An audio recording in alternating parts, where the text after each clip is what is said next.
하지 말고 모든 사람 앞에서 선한 일을 도모하라. 아멘. 사순절 둘째 주 주제인 일터를 축복하라 라는 주제 안에서 오늘은 그 네 번째 시간, 박해하는 자를 축복하라 라는 제목으로 함께 주의 말씀 받기를 원합니다. 오늘 말씀은 제목부터가 부담스럽습니다. 박해하는 자를 축복하라. 상당히 부담스러운 말씀이에요. 교회를 오래 다니시고 설교를 많이 들어보신 분들은 이 제목만 봐도 대충 오늘 무슨 말씀 하시겠다, 이렇게 다 짐작하실 분도 계실 거라고 생각이 됩니다. 네, 맞습니다. 오늘 그 짐작이 맞습니다. 오늘 저는 여러분과 상당히 부담스러운 말씀을 좀 나누고 선포하려고 하는데요. 사실 이런 부담스러운 주제는 우리 담임 목사님이 해주셔야 되는데 어떻게 순서가 제가 걸리게 되었어요. 네. 순종하는 마음으로 저는 이 자리에 섰습니다. 여러분도 같은 마음으로 하나님께서 우리에게 주시는 말씀으로 감사함으로 받으시기를 주님의 이름으로 축복합니다. 우리가 믿음 생활하면서 가장 적용하기 어려운 말씀 중에 하나를 꼽으라면 바로 이런 말씀인 것 같아요. 박해하는 자를 축복하라. 성경의 또 다른 표현을 이렇게 말하고 있는 것 같아요. 원수를 사랑하라. 예수님의 이 가르침이셨죠. 여러분, 원수 사랑하고 박해하는 자를 축복하는 것이 여러분 우리의 의지로 가능한가요? 오늘부터 말씀 들었으니까 원수를 한번 사랑해 봐야지, 그런 의지가 충만하다고 우리가 원수를 사랑할 수가 있을까요? 만약 그게 가능하다면 여러분 이 땅의 전쟁과 분열, 이 살인, 이와 같은 이 죄들은 이미 벌써 사라질 것이라고 생각이 됩니다. 물론 의지라는 것을 통해서 우리가 그 시작은 할 수가 있을 것 같아요. 의지로 사랑해봐야지, 박해하는 자를 축복해봐야지, 의지로는 시작할 수가 있을 것 같아요. 그러나 그 의지로 끝까지 완성할 수는 없는 것 같습니다. 그래서 어려운 것이 원수를 사랑하는 것이고 박해하는 자를 축복하는 것입니다. 내가 가지고 있는 성품, 인격, 노력, 혹은 내가 가지고 있는 실력으로는 이게 불가능하다는 것을 우리가 삶을 통해서, 경험을 통해서 우리가 이미 잘 알고 계시는 거라고 생각이 됩니다. 그래서 우리는 이 사실을 인정함으로부터 시작을 해야 됩니다. 내가 뭘 어떻게 해보겠다고, 이것이 인정이 안 되고 내가 뭔가 내 힘으로 뭔가 해보겠다라는 그런 자세로 우리가 이 말씀 앞으로 나아간다면 여러분 100% 우리가 실패를 맛보게 될 거라는 것이죠. 그럼 왜 이렇게 어렵고 안 되는 것, 이렇게 쉽게 될 수 없는 것, 왜 주님께서는 우리에게 이 말씀을 주시면서 우리에게 부담을 주시는 걸까요? 우리 그것을 좀 같이 나누기를 원하는데요. 근데 그걸 나누기 앞서 좀 우리가 먼저 생각해 봐야 할 것이 있습니다. 그게 무엇이냐면 박해라는 게 무엇인가? 박해라는 것이 무슨 의미가 있는지를 좀 살펴보기를 원합니다.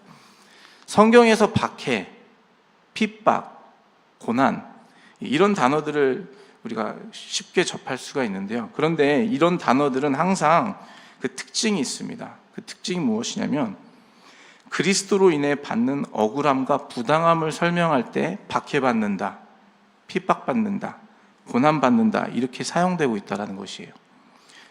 쉽게 말하면 예수님의 제자들이 이제 예수님께서 승천하신 이후로 사도행전에 보시면 그리스도를 전함으로 인하여서 받는 억울하고 부당한 일을 이야기할 때 박해받는다라고 얘기하죠. 사도 바울이 주의 복음을 위해 전도하기 위해서 전도를 하다가 부당하고 억울한, 잘못이 없음에도 불구하고 부당하고 억울한 일을 당하여 매맞는 것, 이런 것들을 보면서 사도 바울이 고난당하고 있다, 핍박당하고 있다, 이렇게 말씀하고 있다는 것이에요. 다시 말해서 선을 행함으로 받는 부당함과 억울함이 박해, 핍박, 고난이라는 것입니다.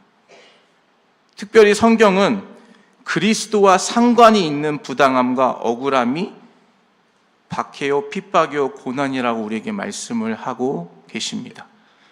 우리 성경 한 구절 찾아보기를 원하는데요. PPT로는 준비가 되어 있지 않습니다. 베드로전서 2장 18절에서 20절 말씀인데요. 한번 찾아보시면 감사하겠습니다. 베드로전서 2장 18절에서 20절입니다.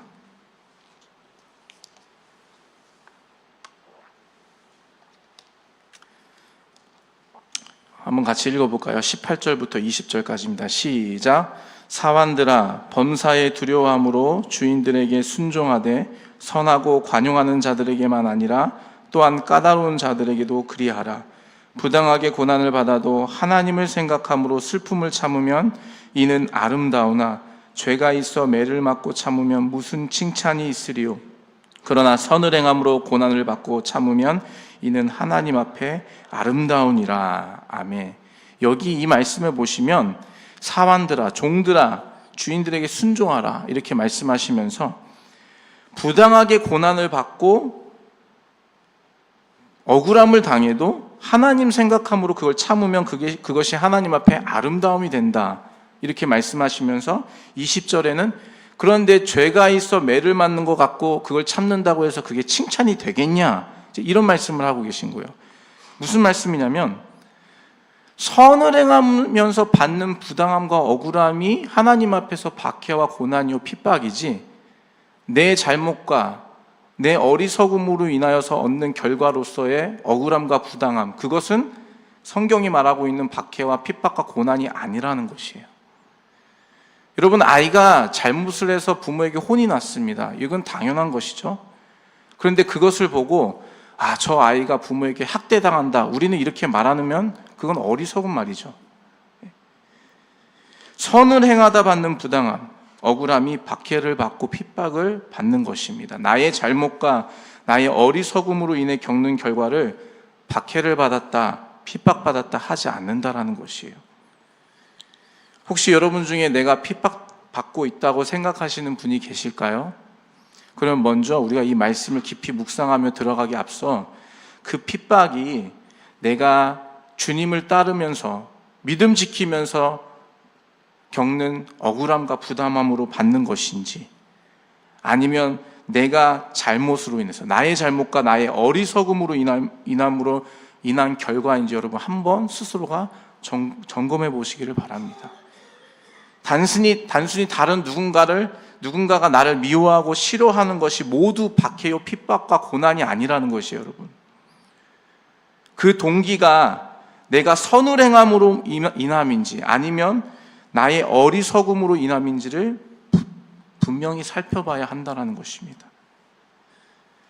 제가 어렸을 때 한국에서 교회 다닐 때 이제 있었던 일인데요. 그 친구들, 같은 또래 친구들이 한 10명 정도가 있었습니다. 근데 그 중에 친구 한 명이 여자애가, 그 친구는 참 상처 주는 말을 잘했던 친구예요. 여자애가. 그 친구 때문에 상처를 안 받은 친구가 없어요. 동기들 중에 다 상처받았어요. 그러니까 그 친구 주변에는 다른 친구들이 이렇게 막 몰리지 않더라고요. 나중에는 후에 이 상처 주는 친구가 그런 말을 하더라고요. 자기는 여기 우리 교회 와가지고 너무 힘들다는 거예요. 왜? 친구가 없다는 거예요. 친구가. 자기는 막 고난을 받고 있다는 거예요. 그래서 제가 속으로 네가 상처를 다 줬잖아. 자기가 상처를 다 주는 말로 상처 다 줘놓고서는 친구가 없다고 하면은, 여러분 그게 고난인가요? 그 고난이 아니라는 거예요. 선을 행함으로 받는 부당함과 억울함이 박해요 핍박이요 고난이지 나의 잘못과 어리석음으로 인한 결과가 고난이 아니라는, 여러분 이런 분별력이 저와 여러분에게 있기를 소원합니다. 내가 무조건 미움을 받는다고 그게 다 박해 핍박이 아니라는 것이에요. 예수님을 믿고 따름으로 인하여 다가오는 억울함과 부당함이 진짜 박해요 핍박이라는 거예요. 성경에서 말씀하시는. 만약 정말 여러분이 주님을 따름으로 인하여서 부당함과 억울함이 있으시다면 이제 그 다음 단계로 넘어가 보겠습니다.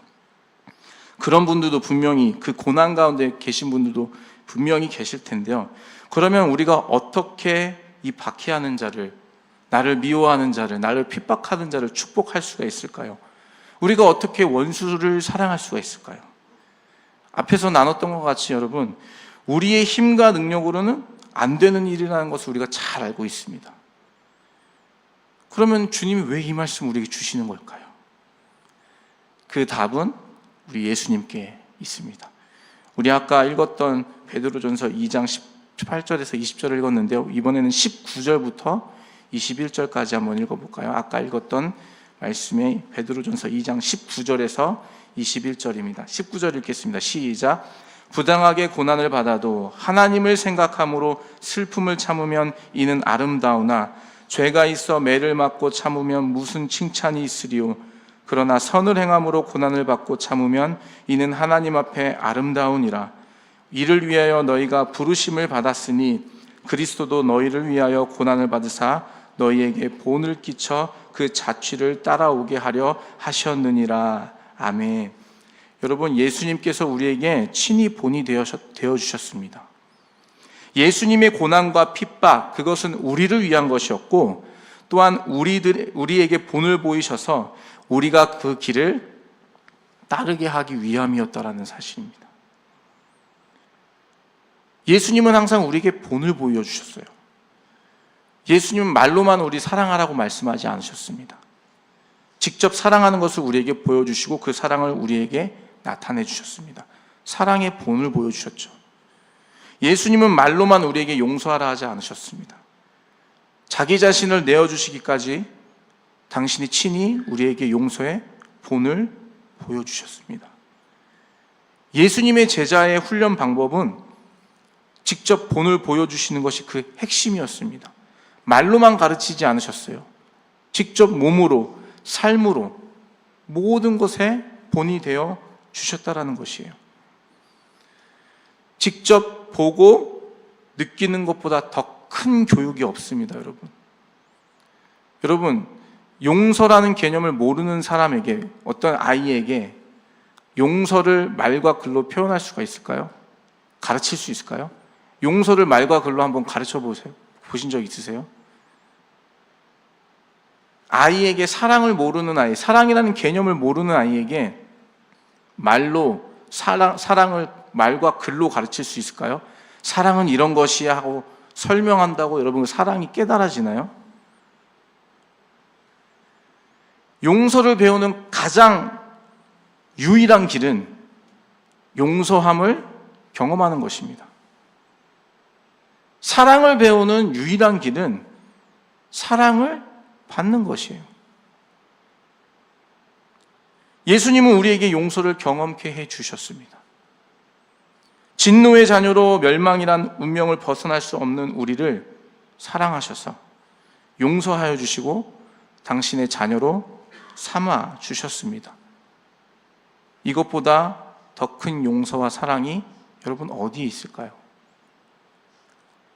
이것보다 더 완벽한 용서와 사랑을 경험하는 것이 무엇이 있겠습니까? 다시 말해, 우리 모두는 그리스도를 통해 용서와 사랑을 이미 경험한 자로 새로운 생명을 얻어 살아가는 존재라는 것이에요. 우리는 이미 벌써 예수님으로부터 용서함을 받았다라는 것, 사랑을 받았다라는 것. 그것은 다른 말로 누군가를 사랑할 수 있는 능력, 누군가를 용서할 수 있는 능력, 그것이 벌써 우리 안에 주님께서 허락해 주셨다라는 것이에요. 이미 우리는 용서하고 축복할 수 있는 권능을 예수님으로부터 받았다라는 것이에요. 예수님께서 친히 우리를 위해 죽으시고 우리 죄를 용서하심으로 인해 우리는 그 용서와 사랑을 경험하였고 이제는 이웃을 용서하고 사랑할 수 있는 자로 변화되었다라는 것이에요. 그게 예수를 믿고 고백한다는 의미 안에 들어가 있다는 것이에요.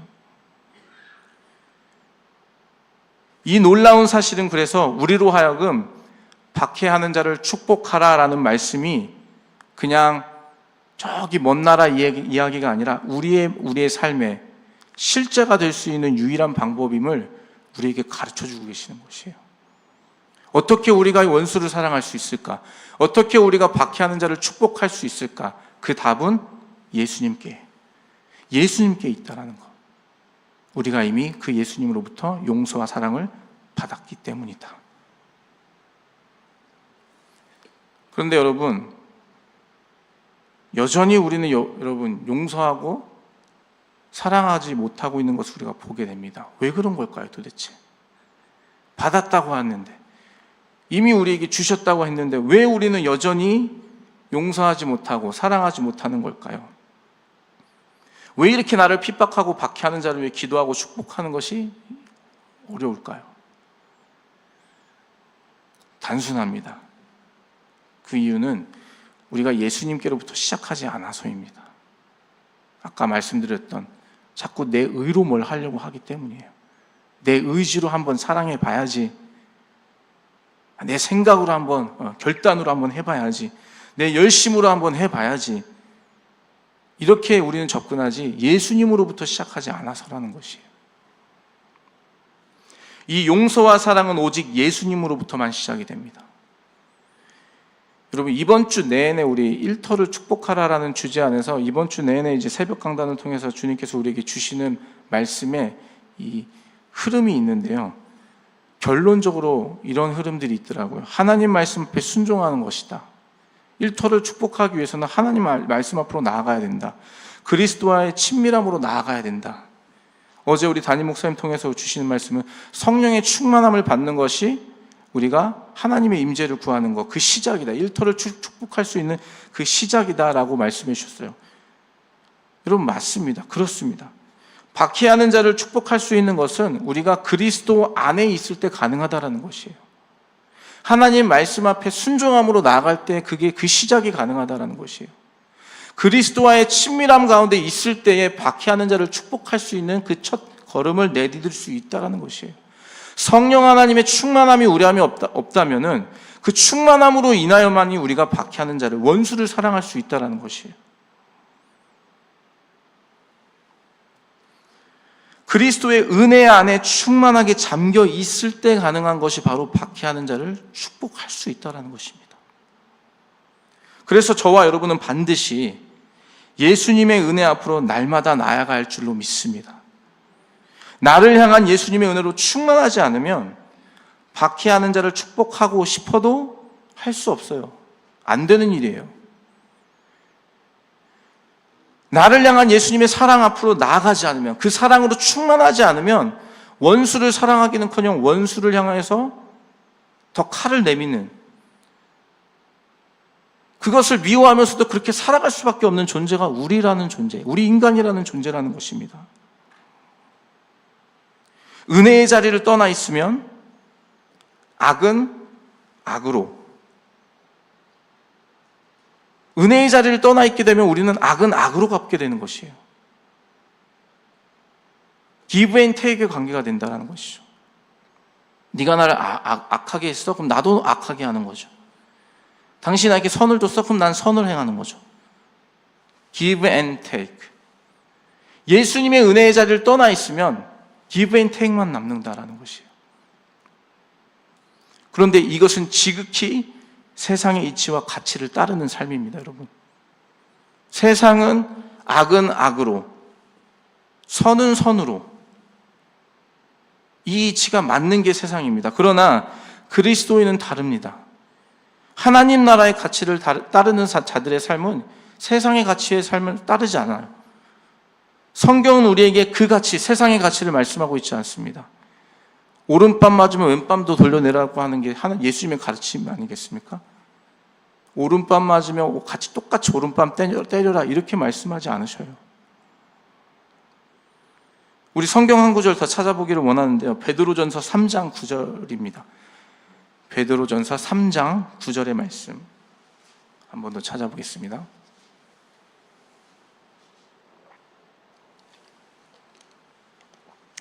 같이 한번 읽어볼까요? 베드로전서 3장 9절 시작.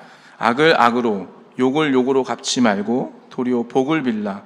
이를 위하여 너희가 부르심을 받았으니 이는 복을 이어받게 하려 하심이라. 아멘. 여러분, 악을 악으로 갚지 말라고 하십니다. 욕을 욕으로 갚지 말라고 하세요. 도리어 그들에게 복을 빌라고 말씀하십니다. 이게 성경의 가치관, 하나님 나라의 가치관이라는 것이에요. 우리는 악을 선으로 갚는 자들입니다. 이를 위해서 주님께서 우리를 부르셨다고 말씀하고 계세요. 이를 위해서 예수님께서 친히 고난을 받으셨고, 이를 위해서 우리를 용서하셨다라는 것입니다.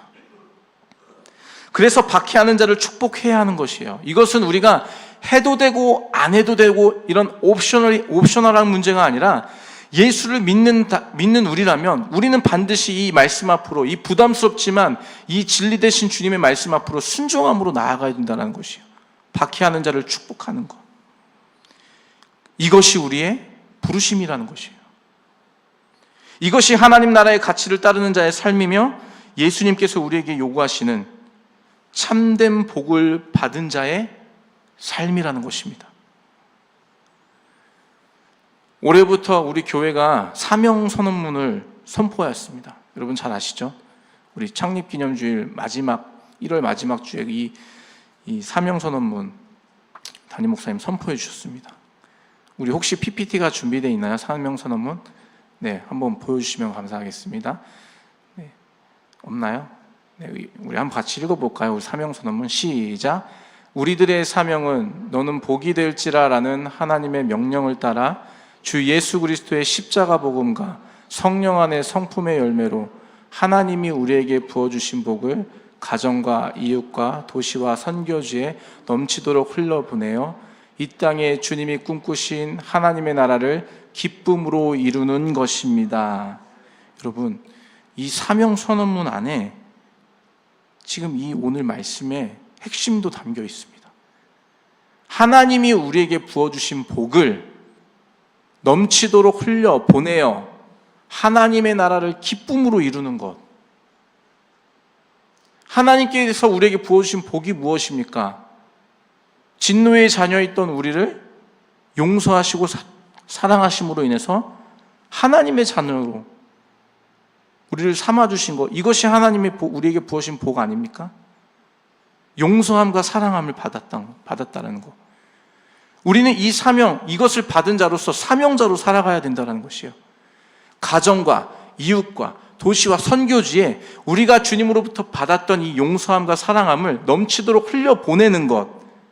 그래서 우리가 속해 있는 그 일터와 우리의 가정이, 우리가 발을 딛고 사는 이 땅이 하나님의 나라가 되어지는 것. 그것을 위해서 우리를 주의 자녀로, 주의 백성으로 불러주셨다라는 것이에요.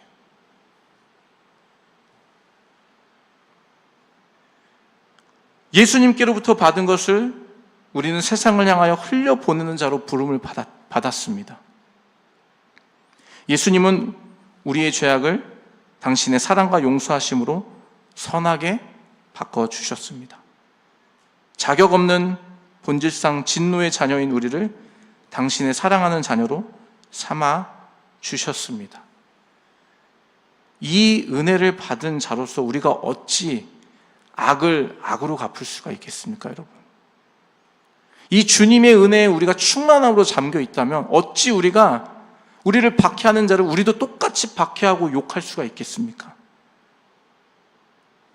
오히려 예수님의 고난을 의지하며 예수님의 그 사랑과 용서함을 의지하며 그 은혜를 의지하며 우리를 박해하는 자를 축복하는 것이 마땅히 그리스도를 주인 삼은 우리가 해야 할 일이며 그것이 우리가 복이 되는 길인 줄로 믿습니다.